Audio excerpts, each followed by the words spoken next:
Il y a bien l'eau turquoise, les paysages de cartes postales et le soleil.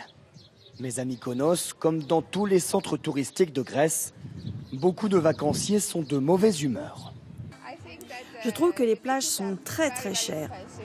Par exemple, on a dû payer 150 € la journée, rien que pour avoir un emplacement.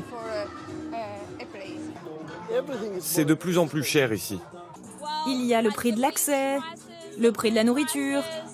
Et les touristes n'ont pas d'autre choix que de payer. C'est obligatoire pour accéder à près de 80% des plages de Mykonos, des plages privées. Pour récupérer de l'argent, les autorités grecques louent chaque mètre carré de sable à des hommes d'affaires, comme Dimitris Christoforodis.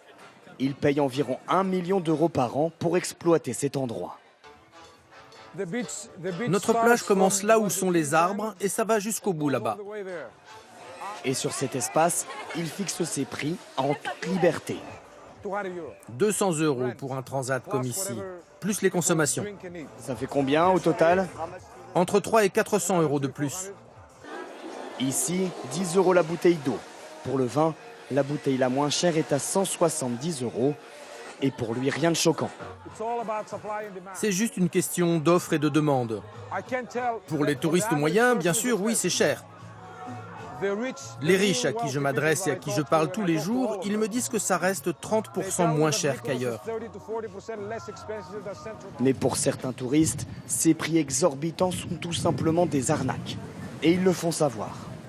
Révoltés, ils publient leurs tickets de caisse sur les réseaux sociaux. 836 € ici par exemple pour 6 portions de calamar et quelques boissons, dont 18 € pour un jus de tomate. Des images partagées des dizaines de milliers de fois sur les réseaux sociaux, une publicité désastreuse, alors les autorités réagissent.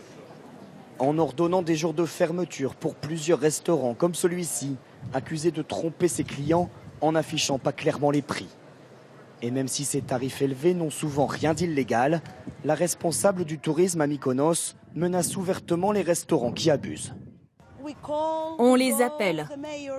On va sur place. Le maire se déplace. Et parfois on mobilise la police pour avertir les touristes, leur dire de ne pas aller dans certains endroits où on traite mal les visiteurs. Car il y a urgence, pas question de tuer la poule aux œufs d'or du tourisme, qui représente près de 20% du PIB du pays. Depuis le début de l'année, la fréquentation touristique en Grèce est en baisse, moins 15% par rapport à l'an dernier.